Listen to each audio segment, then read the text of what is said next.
Hi friends, welcome back to my channel Karthika Pugar's Passion. இன்னைக்கு நம்ம பார்க்க போற வீடியோ என்னன்னா நான் என்னோட பர்சனல் தேவைக்காக வாங்கின Borosil எலக்ட்ரிக் எக் பாய்லர் பத்தி தாங்க பார்க்க போறோம். இப்போ நீங்க பார்த்துக்கிட்டு இருக்கிறது தான் அந்த ப்ராடக்ட்ங்க. Okay friends, without any delay நம்ம இந்த வீடியோக்குள்ள போயிடலாம். ஃபர்ஸ்ட் நான் இந்த ப்ராடக்ட்டை பத்தி டிஸ்கிரைப் பண்ணிடுறேங்க. இங்க நீங்க மேலே பார்க்குறீங்க பாத்தீங்களா அந்த 3 ஹோல், அதுதான் வந்து ஸ்டீம் ஹோல். இது வழியா தான் வாட்டர் இவாபரேட் ஆகி அந்த ஸ்டீமிங் எல்லாம் வெளியில போகும். நெக்ஸ்ட் நம்ம பார்க்குறது வந்து டாப் லிட்டுங்க. இது வந்து ஸ்டீமிங் பவுல். இதுல நம்ம எக்கை உடைச்சு ஊத்தி கூட நம்ம ஹாஃப் பாயில்லாம் பண்ணிக்கலாம். இது அந்த எக் ட்ரே. அதுக்கப்புறமா மெயின் ஆனது இதுதாங்க, அந்த ஸ்டெயின்லெஸ் ஸ்டீல் ஹீட்டிங் பிளேட். இதுல தான் நம்ம தண்ணி ஊத்தி அதை இவாப்ரேட் ஆகி நம்ம எக் வந்து பாயில் ஆகி கிடைக்குது.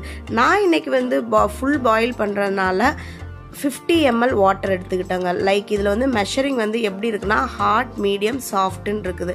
நம்ம எக்கு எந்த இதில் வேணுமோ அந்த மாதிரி நம்ம ஊற்றிக்கலாம். நான் இப்போ அந்த ட்ரேவை வச்சுட்டேங்க, எக் ட்ரே.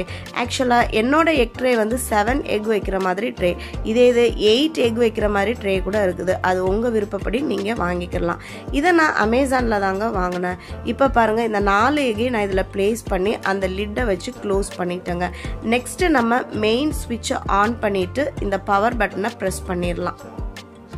இதுதாங்க அந்த பவர் பட்டன். பாருங்க, நான் இப்போ ஆன் பண்ணிட்டேன். அந்த ரெட் கலர் ஸ்விட்ச் ஆன் ஆயிடுச்சு. இப்போ நான் வந்து ஹார்ட் சூஸ் பண்ணி 50 ml வச்சிருக்கிறதுனால இது வந்து 13 மினிட்ஸ் டைம் ஆகுங்க ஃபுல்லாக அந்த வாட்டர் இவாப்ரேட் ஆக. ஒன்ஸ் அந்த வாட்டர் காலி ஆயிடுச்சுன்னா ஆட்டோமேட்டிக்காக இந்த மிஷின் வந்து ஷட் டவுன் ஆகிடும். பார்த்தீங்களா, அந்த ஸ்டீம் வெளியில் வருது பாருங்க அந்த ஹோல் வழியா. இப்போ நம்ம இதை ஆஃப் ஆனோடனே ஓப்பன் பண்ணக்கூடாதுங்க, ஏன்னா அது ரொம்ப ஹீட்டாக இருக்கும். அதனால அதை மட்டும் நீங்கள் கொஞ்சம் கேர்ஃபுல்லாக பார்த்துக்கோங்க. டெய்லி லைஃப்பில் நம்ம அவசரமாக சமைக்கும் போது இந்த ப்ராடக்ட் ரொம்பவே யூஸ்ஃபுல்லாக இருக்குங்க. நான் இதை 1 வீக்காக யூஸ் பண்ணிகிட்டு இருக்கிறேன். எனக்கு இது எக்ஸலண்ட்டாகவே ஒர்க் ஆகுது. இதோட ஒரிஜினல் ப்ரைஸ் வந்து 1890 ருபீஸ்ங்க. நான் 31% டிஸ்கவுண்ட் போக 1297 ருபீஸ்க்கு வாங்கியிருக்கிறேன். இப்போ ஓரளவு ஆறிடுச்சுங்க. நம்ம அந்த லிட்டை ஓப்பன் பண்ணி எக்கை வந்து உரிச்சிடலாம்.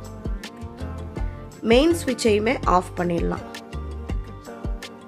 எக்கில் பாருங்கள் எந்த கிராக்ஸுமே வரல. நம்ம சம்டைம்ஸ் தண்ணியில் வச்சு எக்கு வேக வைக்கும் போதெல்லாம் எக்கு உடஞ்சிடும், இல்லாட்டி கிராக் ஆயிரும். இதில் அந்த மாதிரி எந்த ப்ராப்ளமுமே இல்லைங்க. அழகாகவே எனக்கு வெந்துருச்சு. இதே இது நமக்கு ஹாஃப் பாயில் அந்த மாதிரி எல்லாம் வேணும்னா நான் முதல்ல காட்டினேன் பார்த்தீங்களா ஒரு ஸ்டீமிங் பவுல், அதில் வந்து முட்டையை உடச்சி ஊற்றி நம்ம சாஃப்ட் மீன்ஸ் தண்ணி ரொம்ப மினிமலாக ஊற்றினா போதும். பாருங்கள் எவ்வளோ அழகாக எக்கு வெந்துருக்குதுன்னு. இந்த ப்ராடக்ட் எனக்கு ரொம்பவே யூஸ்ஃபுல்லாக இருக்குங்க. இந்த வீடியோ உங்களுக்கு யூஸ்ஃபுல்லாக இருந்துச்சுன்னா ப்ளீஸ் டோன்ட் ஃபர்கெட் டு